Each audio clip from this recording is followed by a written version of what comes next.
Hey everybody, Animal Man here. Today we're going to teach you how to make a two-pronged spear. This is called a bi-dent spear. So with these survival spears, what you have to keep in mind is the more surface area at the tip of the spear, which means the more points, the higher the chances you're going to hit your target and not fail and miss. So the name of the game here is creating more points as efficiently and quickly as possible.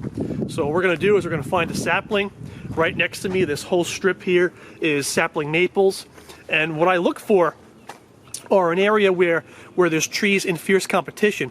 All these saplings are growing kind of at the same time, and what that does is they're in competition to get straight up as quickly as they can before the light gets blocked out, and a lot of them are going to end up dying because of that. So what that tends to produce is many saplings in one area that are straight without any side branches, which is perfect for making a spear. You know, the less work you have to cut through the side branches to make your straight pole or anything, the better. So we're going to select the sapling. I'm going to go in the woods right here. Let's get in here. The lighting will be better in a second. Okay, there we are. Now we're back. Now I'm going to spin around and show you what's here. Looks fake almost. But look at those right behind me. I mean, there's one there, there's one there, there's one there, there's one there, there. That's usable. So these are all our choices. So we're going to pick just the best, straightest one without any limbs. That's the right thickness. So for the thickness, you want it to be anywhere from probably 2 to 3 fingers. I'm looking more like 2 fingers. It's easier to cut, easier to work with. It's lighter weight that way. And we're going to select one here. So we're going to go for the one right in the center. It's got a little wobble in it right there, but that's okay. And once I cut it, it'll be about the right length. I'm going to cut it right at that fork, and I'm going to cut it down there about maybe a foot up off the ground. Right here is our lucky winner. I'm going to cut it right above this knot here. This would be a great spot. So I'm going to get out our trusty knife, and I'm not going to baton it this time. I'm just going to hack at it, almost like this is a hatchet. So I'm going to choke back on the grip to about there. That's what this knife is designed to do. And I'm going to try to cut it off right about here.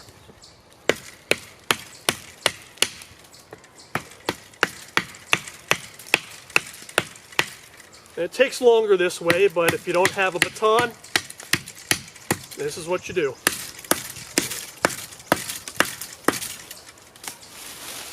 And I try to score it like this all the way around the circumference of it, and then usually you can crack it off once you get through.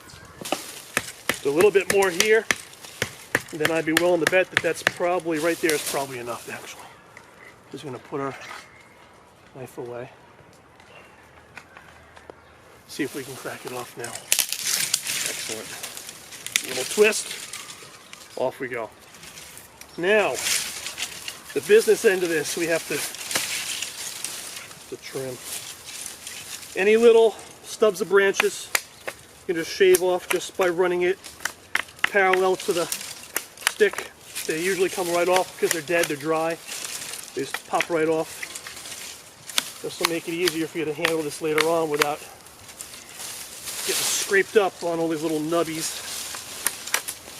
Now you always want the spear to be at least your height. So I just measured it and it's perfect. Right where this fork is right about 6'2".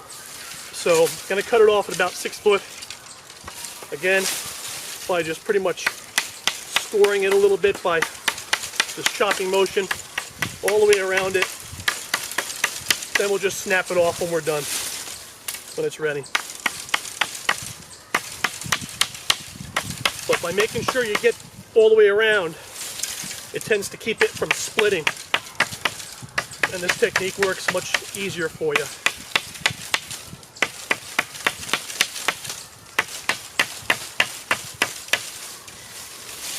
One little spot left. Okay, put the knife back again. 6. Good. Okay, it's a pretty clean break. So now, here's our straight sapling. It's going to be our spear. You've got the thin end, which is the top, and the thicker end, which is the bottom.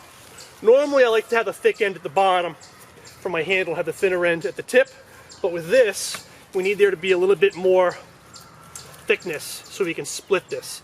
So I'm going to use the thicker end as the tip of our spear. The caterpillar hanging from my hat. So we're going to split this end. I'm going to show you how to split it. I'm going to grab some cordage. And this could be any cordage you have. It could be a shoelace. Right now I've got jute twine that I happen to have with me. But it could be a shoelace. It could be parachute cord, cordage you've made. You can use all different things for this. And what we're going to do is we don't want this split to go past where we want it.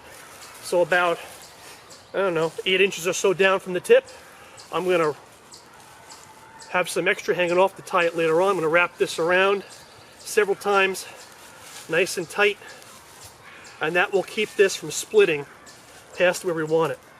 You don't need any special knots, just tie overhand, a series of overhand knots. That is good enough. Just make sure you've got it tight. That's the only key. Just make sure whatever knot you do, make sure it's as tight as you can get it. Make sure the wraps are tight and the knots are tight, and knot it several times. We're not doing any special knots here. So now we can split this all the way how we want it to be, and it will not split past where we want. Get that stuck in the ground again, and now we're going to drive this all the way in. See that now.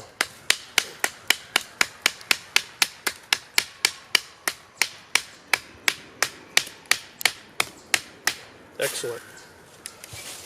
So that's where we are. Now, when we pull the knife out, it's going to want to close up. So what we're going to do is we're going to take another little stick and break it off about 2 or 3 inches long.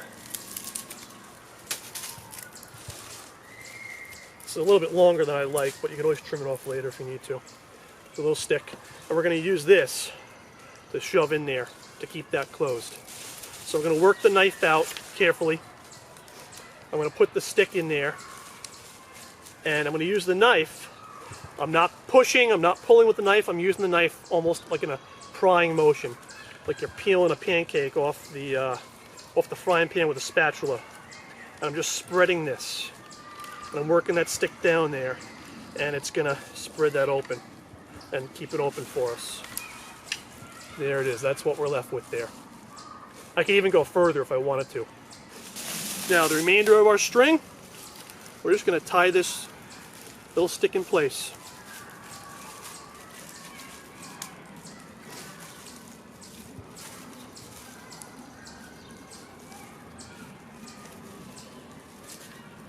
Okay. And that is good enough. And then we're going to just tie it.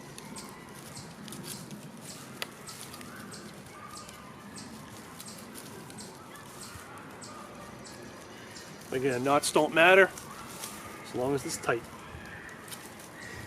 And once this sapling dries out in a week or two, you can undo all the knots, take this stick out, and it'll stay exactly how you have it. But for now, in the meantime, this stick is the only thing that's keeping this split where you want it for you. All right, the only thing left to do is to sharpen these 2 tips. You can just go for a basic tip on each of these, or you can carve them so they're barbed on the tips. It is up for you depending on the use of this. I'm just going to make a basic tip here. No barbs or anything, just to make it faster. Beautiful. That is it right there. Alright, so here it is. That is it. There's our survival spear. Beautiful. Beautiful bi-dent spear. And you've multiplied out your odds of success using this with 2 prongs instead of just 1. There you go. Hope you enjoyed this. Try it out. See how you like it.